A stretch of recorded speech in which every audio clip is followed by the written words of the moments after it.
Hello and welcome to another edition of the Wayne Room podcast, where today we are back with a full squad this week. Myself, Frankie Foster and Paul Callaghan to go through the 7 live races on ITV on Saturday. We have the final day of action from York's Ebor meeting and also 2 group races from Goodwood to go through. Paul, nice to have all 3 of us back, isn't it?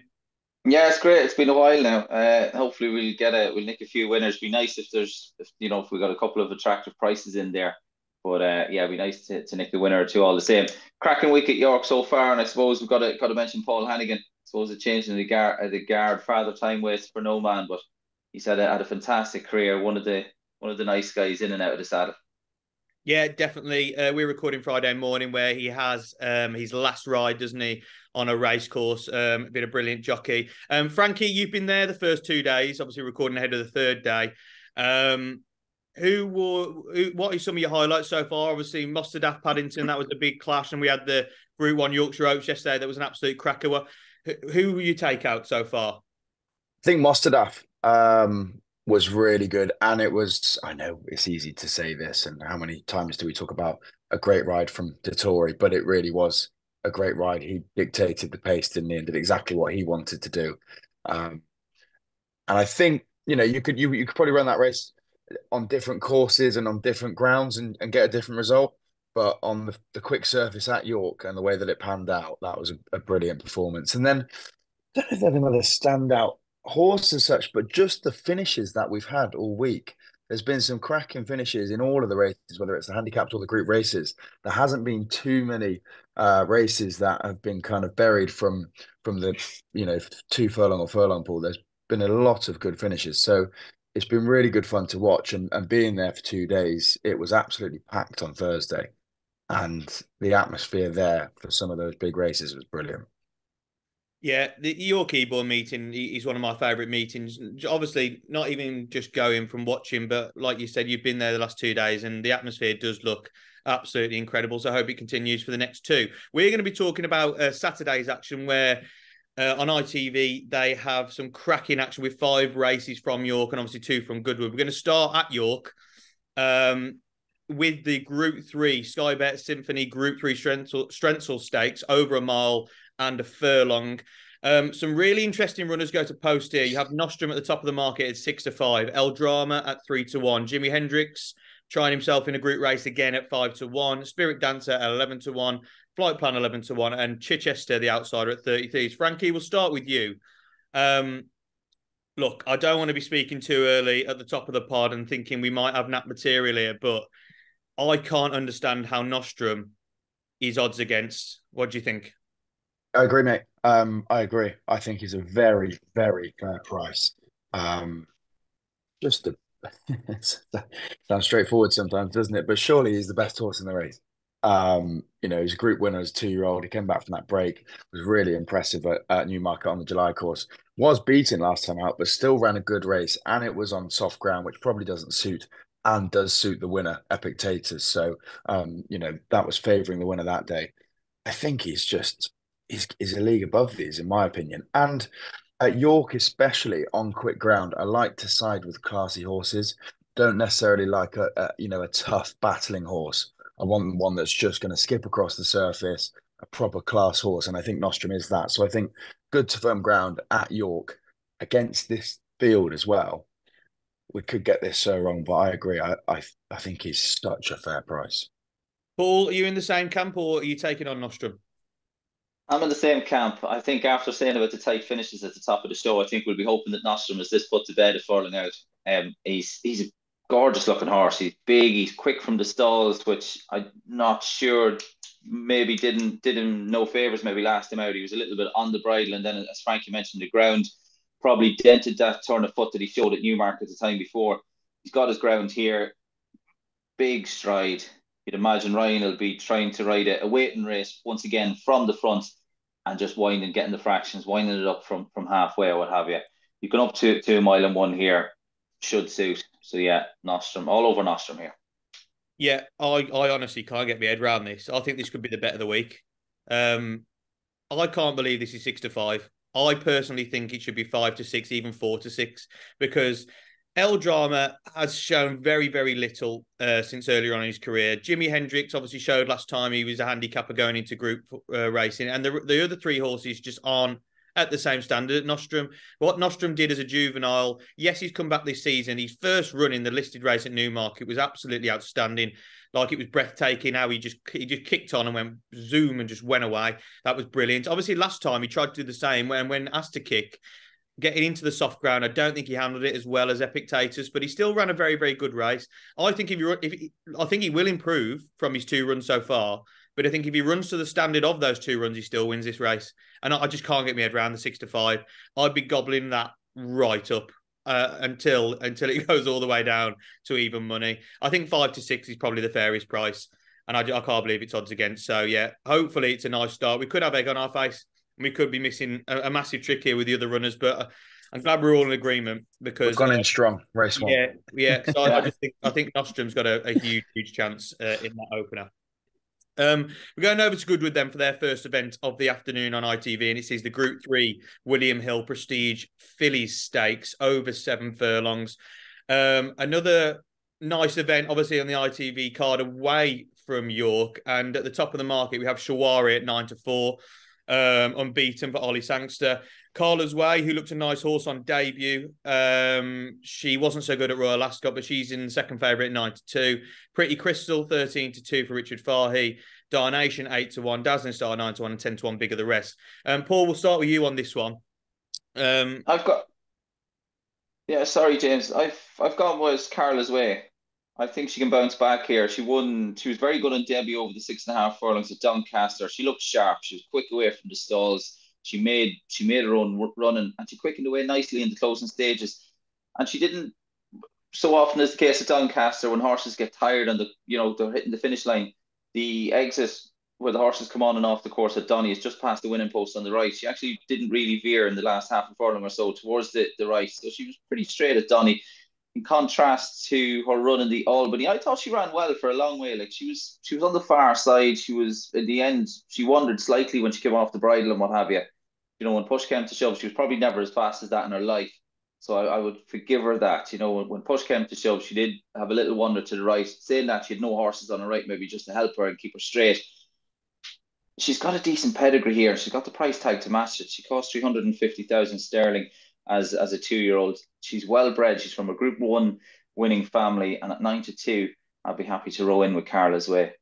Yeah, being forgiving. Like, don't get me wrong, the Royal Ascot run wasn't too bad. But from what she did first time out, she looked an absolute superstar, didn't she? So if she can get back to that, 9-2, she looks a big prize. Frankie, who did you side with in this one? I'm going to stay with the favourites. I'm hoping that first couple of races that we look at are quite straightforward before we tuck into the bigger handicaps. Shawari just looks, again, just so classy.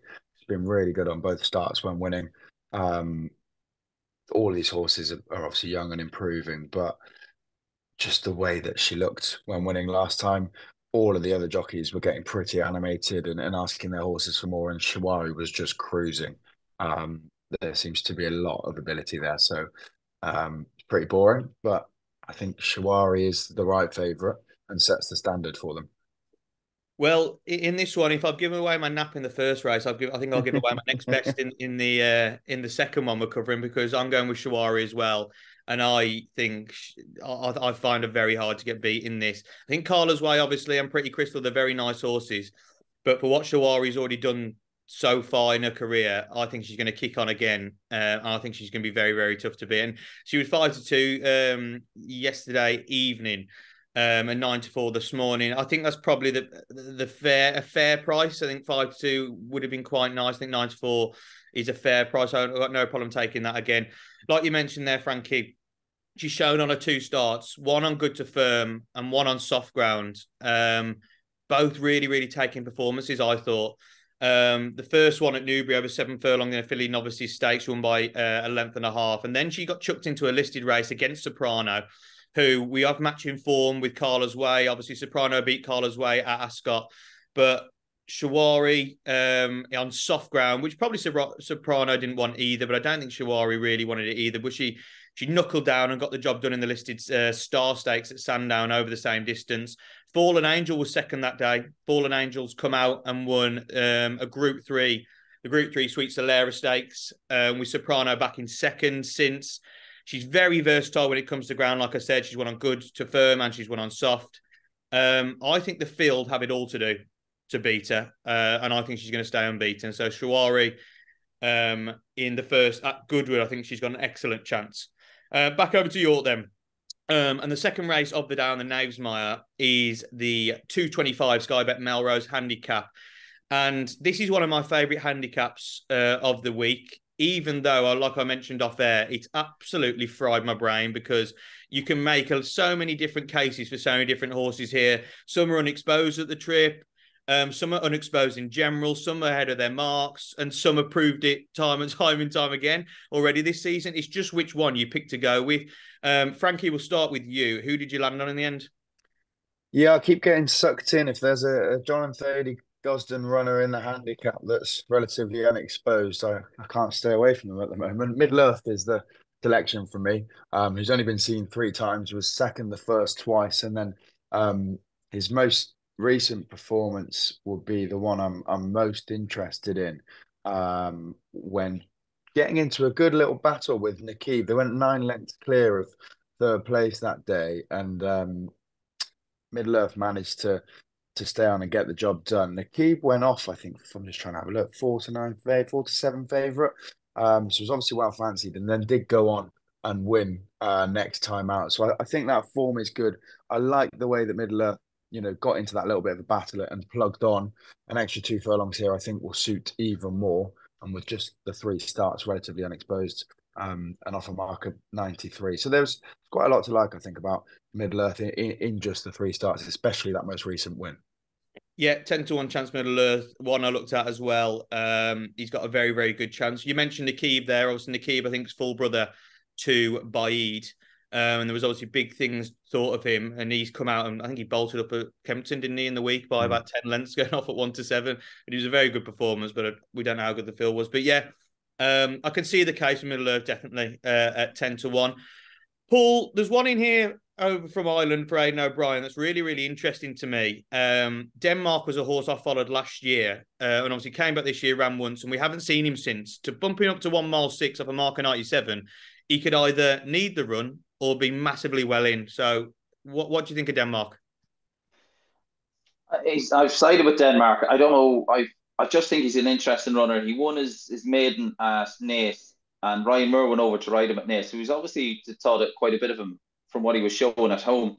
It was a workman-like performance up till maybe the last half of furlong. Like he won going away, but up to that point, he had a tendency to lug into his left. I think he raced a lot of the race with his tongue out. He then finished second in a conditions race in France, and then his run in the Group 3 last time out. You think, geez, like after 3 furlongs, I think it was over a mile and 2, a mile and 3, and after 2 or 3 furlongs, Wayne Lorden rode him, and he was being scrubbed along like he knew he wasn't comfortable, and he got us stuck on a pocket in the rail. He'd gone from kind of sitting alongside a stablemate in third to then maybe sitting with one behind him in the space of a half a furlong before they even began to swung out of the back straight at Leopardstown. And then a furlong out, you think, geez, well, that's him gone. And then if you pause the race a furlong out or hitting the furlong pole, he's only maybe a couple of lengths off the leader. Now, he was beaten comfortably in the end when they hit the line, but in comparison, say when they've gone 2 furlongs to when they're approaching the furlong marker, he was still bang there. I think he's well worth a try over this trip of a mile and 6. Ryan Moore back in the saddle, first time blinkers on. Like he ran in snatches in the end at Leopardstown and was still there, as I said, approaching the furlong marker. 8-1 probably is short enough. I'd imagine that could be given who his connections are. I don't think the big fields, stepping into handicap company, big field, I don't think that'll bother him too much. I'd say mentally he's quite tough.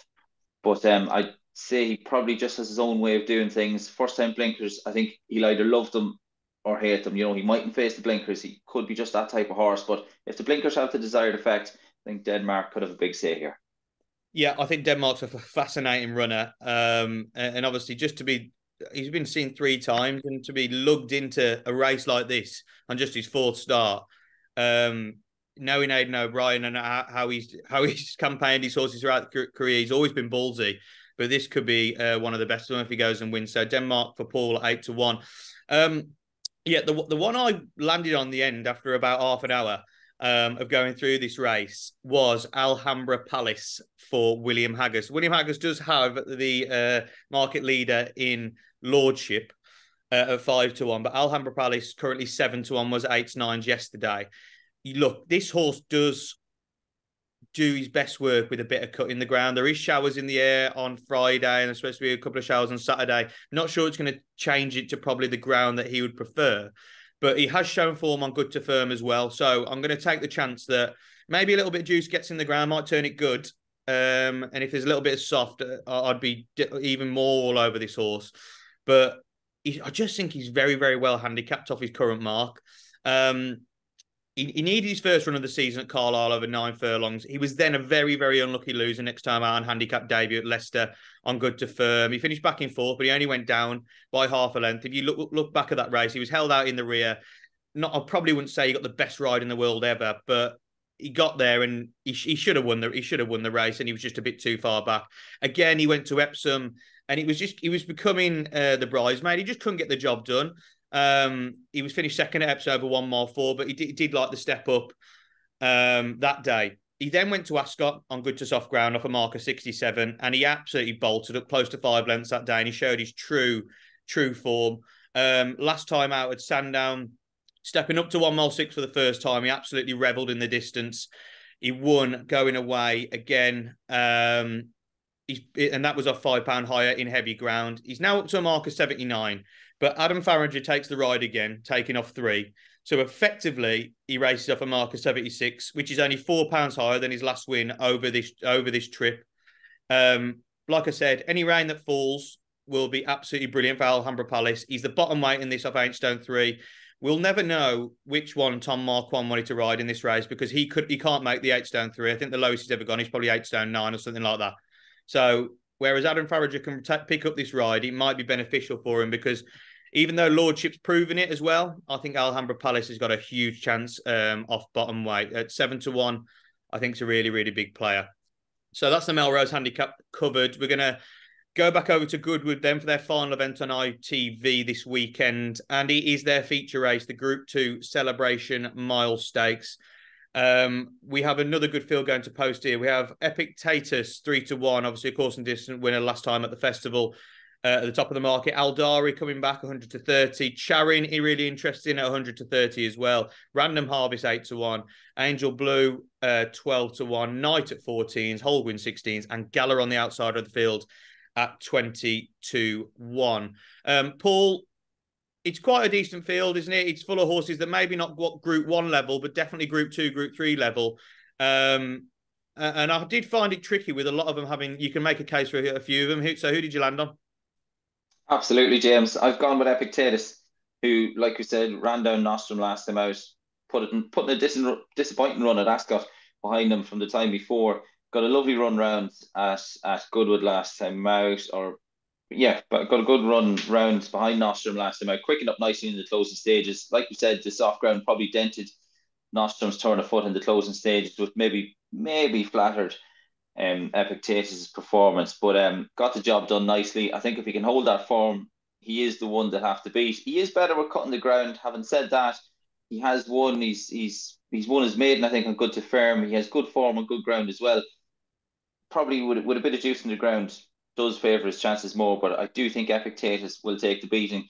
One at a price that might outrun his odds is Knight, who promised a lot. He won his first couple of starts. His second run was Group 3 at Newbury, and he was very impressive, I thought, that day, but he hasn't just kicked on. So Knight could be one.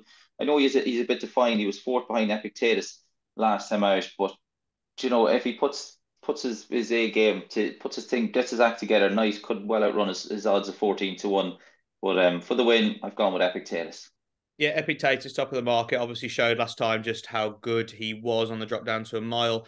And yeah, you make a good case there because Knight, like with his 2 wins as a juvenile, you thought this horse was going to be a superstar, and it hasn't really happened yet. But that's not to say it couldn't happen. So a big price of 14 to 1 is the revival mission on. But look, if he was going on to win this, he would be getting back to his best because it is a decent race. But Frankie, a few cases made there. Are you in agreement, or are you going with a different horse? Because look, it's 3 to 1, 130 near the top of the market. It's very, very close in the betting.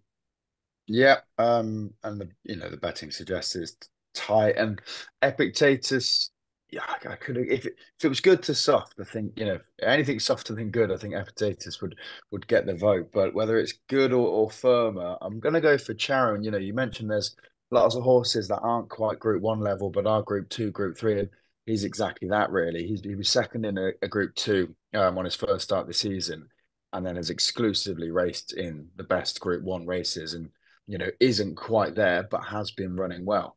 He's pretty much been racing behind Paddington in all the races that he's been going and picking up the prizes in. So, although he hasn't won this season, he has come second, third. He has, he's been placing in Group 1 level. He looks quite straightforward. I think this is, as good of a chance as any as he'll get this year to pick up a group race. It's a decent field, but it's not overly strong, and there's nothing in here to me that screams out as being better than the rest. So Charon, who's been consistent and comes into a slightly weaker race, I think has a decent chance here. Yeah, it could be a nice bit of placing for Charon, and the Epictetus and Charon were the 2 horses I had to decide out of. Like you say, with Charon running really, really well behind some really nice horses at Group 1 level, dropping back into this. The only worry I maybe have with Charon is he's becoming that nearly horse. And I know this is easier, but is that going to spiral down into this race as well? So I went with Paul in the end. I went with Epictetus. I completely agree with everything he said. If the ground was soft or even good to soft, this horse probably wouldn't be 3 to 1 and be a shorter price because I think he'd definitely get the job done. Even saying that, his form on good to firm isn't bad at all. It's just not as good with a bit more cut in the ground. But the drop down to a mile was absolutely inspired, wasn't it, last time? Because they thought this was probably going to be a Derby horse. He was running over 1 mile 2. And yes, he won at the start of the season at Epsom in the Blue Ribbon Trial. But he's run at York in the Dante. He's run in the French Derby. They weren't all that bad, but they just weren't to the top level. And I think what put the nail in the coffin was obviously the running the Group 3 Hampton Court Stakes. It just showed to me, and obviously it showed to John and Thady Gosden, that let's drop him back to a mile. He's got some unbelievable form on a mile. If you look back at his juvenile career, and ran on good to firm, good and heavy. Like he's finished behind August Rodin in the Burton Futurity, Silver Knot, who's gone on to have a lovely career abroad, and obviously he won on his debut. So the drop back to a mile beating Nostrum, yes, I think Nostrum probably didn't handle the ground as well as Epictetus. But going back over the same course and distance, I think is very appealing. So Epictetus got the nod from me as well. So hopefully you can have the form double with Nostrum running on the same day, Epictetus and Nostrum. And I think I looked at it. It's probably around 9 to 1, maybe even a little bit bigger. So it's not a bad double. Right then, back over to York. And one of their feature races of the afternoon is the Group 2 City of York Stakes over 7 furlongs. We see last year's winner, Kim Ross, coming back to try and land 2 out of 2, obviously winning at Goodwood last time out. Sacred of 4 to 1, who skipped the Hungerford Stakes to go for this race. Isaac Shelby takes on Kim Ross again at 7s. Alsa Hale in here at 9 to 1. Muta Sarbeck, 9 to 1. Olivia Meralda at 14s, and 14s bigger the rest. Frankie, we'll start with you here. Obviously, a lot of familiar faces that we've seen throughout the season. A few of them run against each other already. Kim Ross obviously won this race last year on different conditions than what he won the Lennox Stakes last time out, showing a bit versatile. He won on good to firm last year. He is a horse that does prefer a bit of soft in the ground, but I think he still might be too good for these, even with quickness in the ground. What do you think? Yeah, I agree. Kim Ross is going to be my selection, and what I'm about to say doesn't really make sense because I think Isaac Shelby's overpriced, and I really wouldn't be surprised if that form was reversed between the pair of them. The reason I'm sticking with the favourite, got stung a few times this week trying to be clever at York, and I've fancied a couple in the race, and I've always gone for a bigger price and an each way bet because there's been some big fields. And I guess you've got so much racing, it's nice to try and pick up a price if you fancy one at a price. And after 2 days of doing that and not getting it right, if there's a horse that looks like the most likely winner, has every reason to go and win, like Kinross, then I'm not going to try and be clever at a price and say, oh, well, let's back Isaac Shelby each way. I'm going to stick with Kinross. He's done it before, over course and distance, on the ground. He's brilliant this time of year. He was great at Goodwood. Frankie's on board, riding a good form. Keep it simple and get Kinross winning. But I think it's between the pair of them. Not that I'd completely discount Sacred, but for me, it's a rematch of Kinross and Isaac Shelby. Yeah, it's a fascinating rematch, isn't it? Because it was a great race at Goodwood. Both of them, I think, would probably appreciate softer ground, but maybe not going to get that. Paul, it was interesting to hear as well, William Haggas talking the week that he was going to run Sacred in the Hungerford Stakes, but it's about £200,000 more prize money on offer in this race. So I thought she'd be chucked in here. She obviously is a lovely horse as well, but who are you landing on? Yeah, a race, a meeting that obviously the Haggis team do like to target, but I think she's going to have a work cut out to reverse that form with Kinross. And I think the ground's going to be a huge factor. But like as Frankie mentioned, Kinross won this race last year on Good to Firm, was third in the Breeders' Cup at Keeneland on firm ground. Like, you'd imagine it's pretty quick out there as well. So, the rain would probably maybe hinder the opposition's chances where he can handle it better. But I'm with Kinross again to confirm that form. Like it's only a neck separated the pair last time out, but it was a cozy neck, wasn't it? Like a furlong out, Isaac Shelby was never getting past Kinross, even though there was only a neck separating it at the winning line. So I don't yeah, know. You might Kinross. remember it differently, Paul. I had a half decent bet on Kinross that day, and I was nervous in the Threatened. final furlong. Yeah, Yeah, I watched that was it. the one bet of the week that I wanted to win, and I certainly wasn't calling it cozy with a furlong out. Yeah, I remember, Frankie, you messaged me because was it Hartum as well? I think it was in a double. Yeah, yeah. Yeah, and you messaged me. So I just hope this horse wins. And yeah, and Yeah, it was only ahead. But Yeah. yeah, I think you're right, Paul. I don't think it's always Shelby. different. I don't think Isaac Shelby was ever passing him. But obviously, when you're on the course to watching it on the TV, and you haven't got, you're not talking with your pocket as well to some extent. Yeah, you can look at races different, but I agree with both of you. Even though I think it's a cracking race, you can make cases for horses at bigger prices. I think Kinross will go on to win this race and make it 2 out of 2. One thing, just slightly away from what you've mentioned, that I've noticed with Kinross is he is the type of horse that gets going towards the autumn, towards the back end of his season. It starts at Goodwood. It filters on through York, and then it goes all the way through to October. And he just seems to keep it up. If you look last year, obviously, he bought up a hat trick. He was winning at Longchamp. He won at Doncaster. He won this race. Obviously, the Goodwood race as well. He's performed really, really well in throughout his career. Like you mentioned, Paul, the Good to Firm obviously here last season, but the Firm at Keeneland, that'll probably be the quickest ground he's ever going to run on, because that is absolutely rapid. And he ran an absolute cracker, didn't he, behind Modern Games to finish third that day. Only went down by 3/4 of a length. Yes, he is a year older now. He's 6 years of age, and he might be taking a bit longer to get things done. But he's an absolute specialist over 7 furlongs. I think he's going to keep progressing throughout this season. Got no problem with the track. I think he'll keep the form with Isaac Shelby. I think he'd be good enough to beat Sacred. The one I'd be wary at, is Mutasabek dropping back down to 7 furlong with Ryan Moore taking the ride. If you look at Mutasabek's runs over 7 furlongs, the last, twice, yes, he was on soft ground at Thirst, but was a winner. Then going back to Haydock was a winner. He's got a cracking record over 7 furlongs. So maybe he's a horse that starts the season well, having won at Newmarket, but since then he hasn't really been able to run with the best of these over a mile. So dropping back to 7 at 9-1, I thought was an each way player, because you know exactly how this horse is going to go. And if you look at the first 2 days at York, horses coming off the pace haven't really done so well, whereas horses have gone out in front have normally still managed to grab a place. So Mutasabek, you know he's going to bounce out, try and make all, especially over 7, and he might be able to hang on for a place, but that's taking nothing away from Kinross, who is my main selection. I think he'll get the job done at 7-4. Right, the race of the day from York and the race of the meetings, what it's named after, is the Ebor Handicap over 1 mile 6.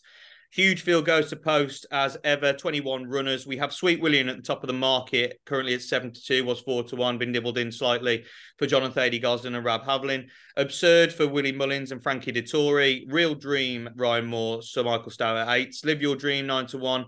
Jack Finbar, another for Willie Mullins at 9. Scampy at 12s and 14-1. Bigger the rest. Paul, talk us through your pick or picks, because this looks an absolute cracker, doesn't it?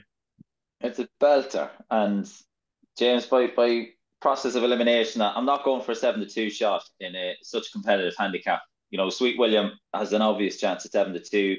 Winner of his last 3. Good draw in stall number 3. Of the rest, Absurd, I'm not getting involved in stall 24. Then you got Real Dream in stall 22. Jack Finbar will come to in a minute. HMS President, drawn out in 17, not ideal, but always runs his race. He's always on the premises, ran an absolute cracker, I thought, when finishing second at Ascot last time out. Was a good winner at Newmarket the time before. Was as big as 20-1 yesterday afternoon. Now best price 16-1. I'd be having a little each way wager on HMS President for Alan King and Ross Ryan. But for the win selection, I am with Jack Finbar. Nicely drawn in stall number 2. William Buick takes him out for Willie Mullins. Was 12-1 yesterday evening. Now best priced at 9-1. Jack Finbar, formerly trained by Harry Dunlop, has a 2 starts for Willie Mullins. Ran in a messy race at Roscommon in listed company. Ended up finishing 3rd. Was held up out the back. Was sat last in the field. And it's not easy to come. Roscommon generally suits those that like to be on the front end. So he done pretty well. Like he done well to get in the mix, and it was a little bit of a messy race. And then at Galway was drawn out in the car park. Hadn't a hope for where he was drawn out in Galway, and was just drawn out so wide and ended up being wide throughout. Now I know Brazil, the winner, was drawn out wide, maybe 2 stalls closer to the inside rail, but Brazil missed the kick, which done him a favour in that the jockey was able to sit maybe 2-3 off the rail throughout. Brazil did have to come wide coming into the straight, but that was only coming into the straight. Jack Finbar had to come wide. His run was wide throughout. So I thought that was a good run. I think he's a horse that there's more to come from. Connections are obviously still learning about Jack Finbar, but he's got a good draw in stall 2. I'd like to see him from that draw. I'd like to see him to use that advantage to get a good position early. And if he can get that good position and just sit maybe no worse than 5th or 6th, I think Jack Finbar can give it a good shout. So Jack Finbar for the win selection, HMS President for the each way. Yeah, make a really good case for Jack Finbar. Obviously, you've got to be wary of Willie Mullins' horses in this race. And at 9-1, already been nibbled in with Buick on board. Why not take a chance? Frankie, obviously, huge field going to post here. The draw does play a factor, but at the same time, it's a 1 mile 6 race. So you're hoping that even if you are drawn bad, you can try and work your way through the field. So who have you gone with? Yeah, I am drawn bad as well in 22 with Real Dream, but Ryan Moore's on board to do the steering, so no better man if there was one to try and weave his way through a field. But yeah, it is tricky, and you have to take your chance, don't you, really, and hope that the race pans out. And even the jockeys will be doing the same. They'll have a game plan, but to some extent in a big race like this, you do need a bit of luck. So, the first couple of furlongs might be crucial for Real Dream to get into at least a half decent position from stall 22. From there, hopefully, he can give it a good go. He's gone off favourite 3 times, or in his 3 starts this season, winning 2 of them. Was beaten here at York, but was slightly unlucky. I wouldn't say that that's anything to knock him as not enjoying York. He was just a little bit unlucky on the day. Got squeezed out when they quickened, and probably didn't get the best luck to go and win that race. But it's won his 2 other starts, once at Kempton and recently at Ascot, which was really, really impressive. Again, this is a horse that we're still learning about, and you're kind of going off visuals to some extent here because who knows where the ceiling is for Real Dream. But the way that he won at Ascot last time and the way that he was traveling, I think you really want that in a 1 mile 6 race, was kind of most taken for me. He was just cruising along. He's a big, strong horse. I think this is kind of perfect for one to come in to a handicap like this that's on the rise and find out where the ceiling is for Real Dream. But yeah, I think he's got a great chance, and we'll find out, won't we, how he gets on from stall 22. But he's near the top of the market, and rightly so. Yeah, I would actually agree because he's one of my selections as well, Real Dream. But I'll talk about him second because I can only apologise to start with. I am picking a 72 favourite in a 21 runner Ebor handicap, but I'm doing it for a good reason. Okay. This horse I have been by for all his wins so far this season. And I know you've got to look at it from a price perspective, 21 runners, obviously getting good ground when he's run well on softer ground. I can't let him go. I can't let him go. And I know you think you want to try and find value, but I think he wins this race. I think he's been set up all the way through this season for this race exactly. And he was 4-1 yesterday. He hasn't been a big price for a long, long time. But sometimes you just got to look and think, does this horse win? And yes, you can make a case that it's 21 runners, anything could happen. He couldn't get a clear run. If everything goes well for this horse, he wins this race. I just don't know what horse beats it. If you look what John and Thady Gosden have obviously done with this horse this year, stepping him up in trip, it's been inspired, really. He was second on his first 2 starts as a juvenile last term, and running over 1 mile 4 at Kempton and Ascot on both occasions. Only went down by less than half a length on both occasions that time. Those runs gave him some perfect experience, really, for what he was going to do during his 4-year-old campaign this season. Because he's just gone on to do absolutely superb things. He went to Southall, went second for a third straight time, bumping into Queen's Vase, second St. George for Andrew Balding. Next seen at Kempton, getting off the mark in really impressive fashion. He then stepped up in trip by just over half a mile, being a half-brother to some cracking stayers, including Hurricane Lane. He rebelled in the trip to win by 3 lengths very, very easily. Up £7 to a mark of 95 when last seen at Goodwood, over 1 mile 6 in the Coral Summer handicap. He handled the heavy ground again really, really well to win by just under 3 lengths. Only up £4 for that win. I thought was fairly lenient. And obviously he gets in this race off a mark of 99. Like I mentioned, I can't apologise enough for putting up a 72 favourite, but if you think it wins, you think it wins. So Sweet William, I think, will get the job done for John and Thady Gosden, who won this race last year, didn't they, with Trawlerman. So hopefully he can go and get the job done.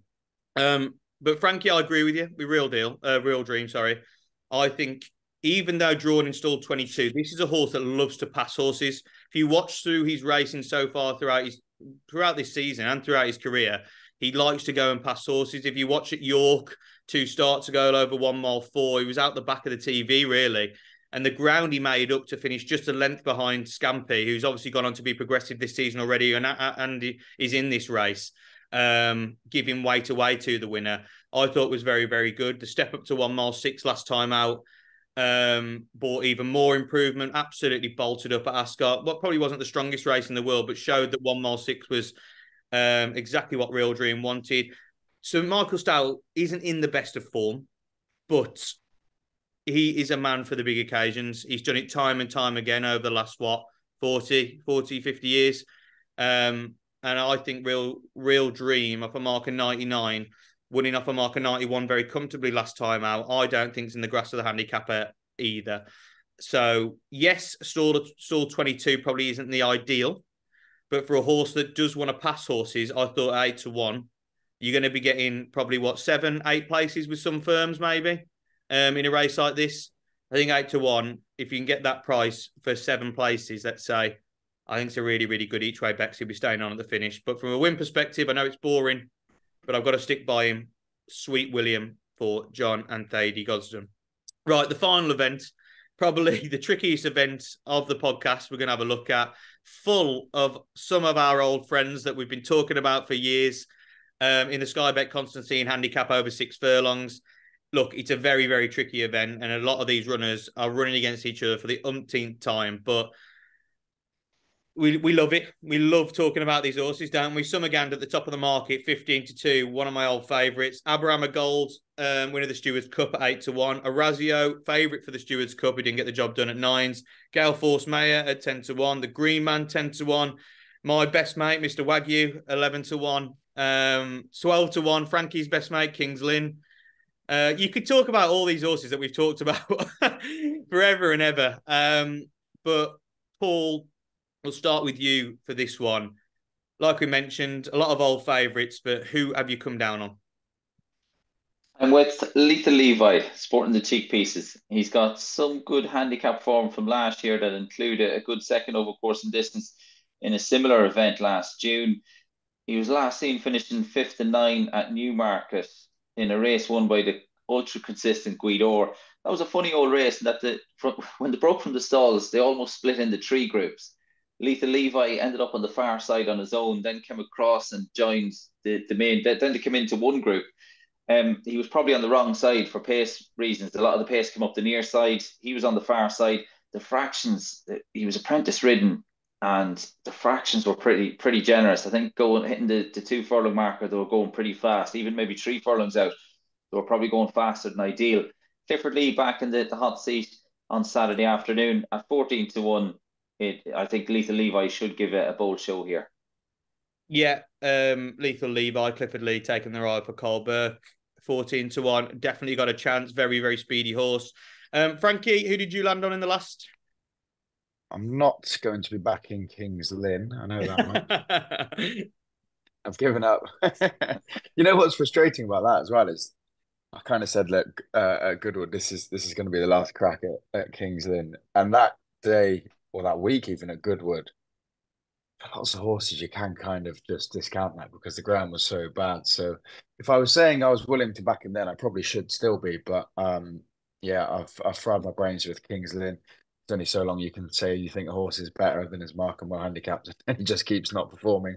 So the Green Man is going to be my selection, who's going the other way, a horse rapidly on the rise.